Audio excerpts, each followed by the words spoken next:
there, Shelly here, and today we're going to make another snack. It's summertime here in Texas, and snacking is always good because sometimes we just don't want a really heavy meal, but oftentimes we eat snacks that don't have nutrients. So it's important for us to get our nutrients also in our snacks, and today's snack is going to be loaded with protein. We're going to make these yummy coconut lemon balls. Kids will love them. Adults love them, so let's get started. You will need a food processor. We are going to start with 1 1/4 cup of shredded coconut, and it needs to be very fine. So if you have big coconut flakes, go ahead and put those in the processor first and get them all ground up before you add the other ingredients. Mine is already like pretty much a fine powder. So we're going to add 1 1/4 cups of coconut, shredded coconut. Then what we're going to do is we're going to do 1/2 cup of coconut butter. Now, some of you may not know what coconut butter is. It's basically they take the meat of the coconut and they press it. So you're getting the protein from the coconut. So it's not from the oil, it is actually from the meat of the coconut. So it's different than coconut oil. Coconut oil is where you're going to get your good healthy fats. So that's 1/4 cup. 1 more 1/4 cup. Haha, 1/4 cup, 1/4 cup, 1/2 cup. I'm making a mess today. Coconut is a really good source of anti-inflammatory foods. We need anti-inflammatory foods. That is probably what my passion is the most, is teaching people how to incorporate anti-inflammatory foods into their diet and to push out those inflammatory foods. So coconut is a really good source of anti-inflammatory, meaning it fights the inflammation. We all have chronic inflammation, so we need to do everything we can to lower it because inflammation is the root of most disease. I made a big old coconut butter mess, didn't I? Okay. The next thing we're going to add is some collagen powder. Collagen powder is really important in the diet, and it's becoming more and more popular, and people are using it more and more. You can put it in so many things because it doesn't have flavor. So my husband and I put collagen powder in our coffee every morning. It doesn't even change the texture. As we age, the collagen naturally depletes itself in our bodies, which is one of the reasons we get wrinkles, one of the reasons our joints hurt. So supplementing collagen back into our diet is pretty important. And it also has protein. So what we're going to do is add 2 scoops of collagen powder. The brand that I use is Vital Proteins. It is from grass-fed beef, which is important. Know your sources, know your products, read your labels. 2 scoops of collagen powder. Next, we're going to do lemon juice. I freshly squeeze my lemon juice once a week, and I put it in one of these cheap 99-cent bottles that you can get at any local store. And that way it just saves me time, and it helps me prep my meals every week. Whenever a recipe calls for lemon and lime juice, I have it on hand at all times. I usually buy 8 at a time, lemons and limes. It takes me 2 or 3 minutes to squeeze them, and I just keep it in the fridge and it's ready to go. Lemon and lime juice is a great ingredient in almost every recipe. It's a really good substitute for salt. It gives recipes the acidity that they need. And because these are lemon balls, we're going to put lemon juice in here. So today we are going to do 2 1/2 tablespoons of lemon juice. 1, 2 1/2. Next up, we are going to do maple syrup. Maple syrup is a really good substitute for sugar. It's low glycemic, but you want to make sure when you're buying your maple syrup, you read the label. It doesn't have a bunch of junk in it. And you also want to make sure it says 100% pure maple syrup.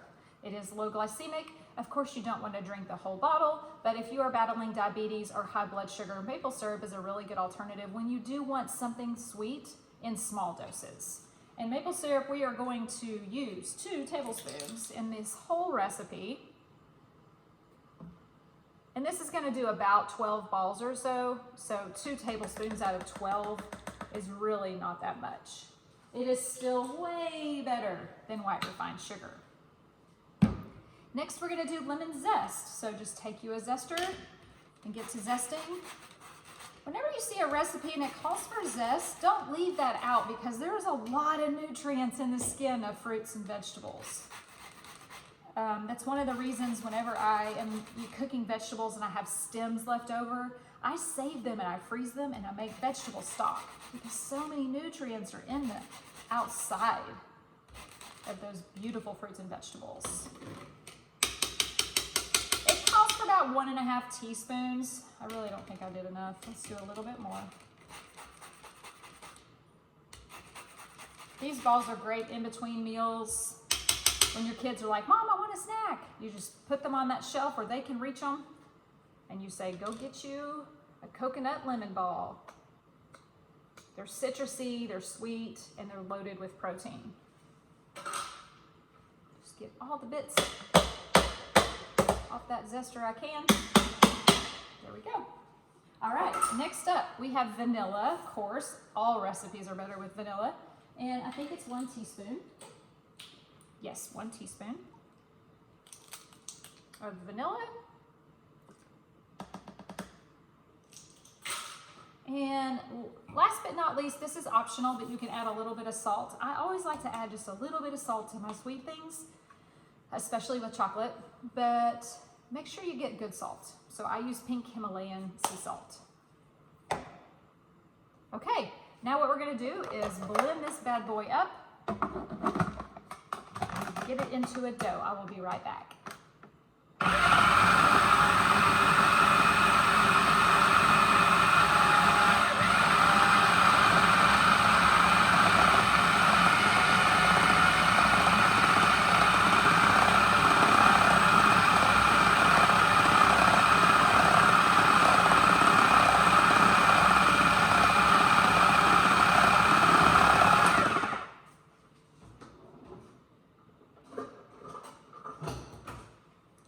Scrape down some of the sides a little bit.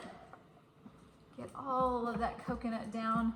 It's starting to form a really nice dough ball, but I want to make sure I'm not missing any of those ingredients in that ball. So we're just going to blend it for about another 20 seconds or so.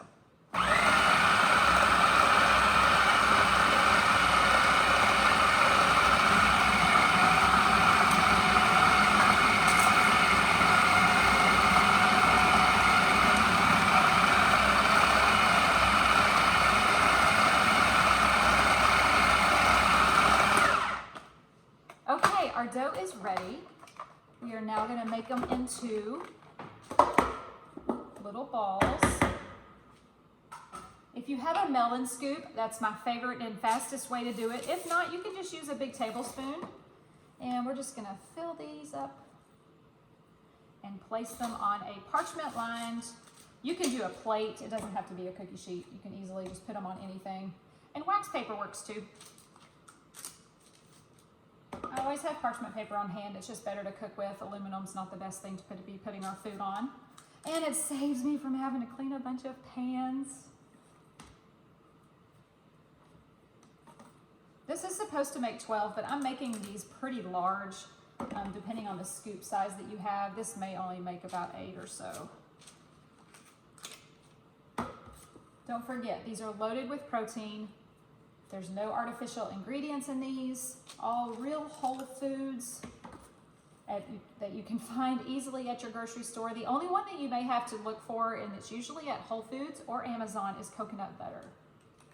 And it's in a jar, and you'll find it with the coconut oil. Okay, yeah, I think this is just gonna make about 9 of them because my scoop is pretty large. But feel free to double this recipe. You can freeze these. They freeze really well. And you can make it your own. If you want to add more vanilla, if you want to add some cinnamon, if you want to drizzle chocolate on them, here's what I'm going to do today. Oh my gosh, they're so good.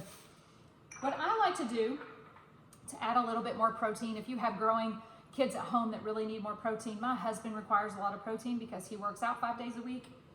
I'm going to add a little bit. What I do is I take almonds and I just grind them up in the food processor and it makes a powder. And this is what I use for breadcrumbs and recipes and stuff. I'm just gonna take some of this almond and sprinkle it on top of these delicious lemony coconut balls. And then something else I'm gonna do, because I love coconut, I'm gonna add some more shredded coconut to the top. And that's it. You don't have to bake them. You just put them in the refrigerator for about an hour and let them set and get a little harder. And then if you have doubled the recipe, put a batch in a Ziploc bag, put them in the freezer. You just want to store these in the fridge to keep them cold because they will kind of soften and become mushy.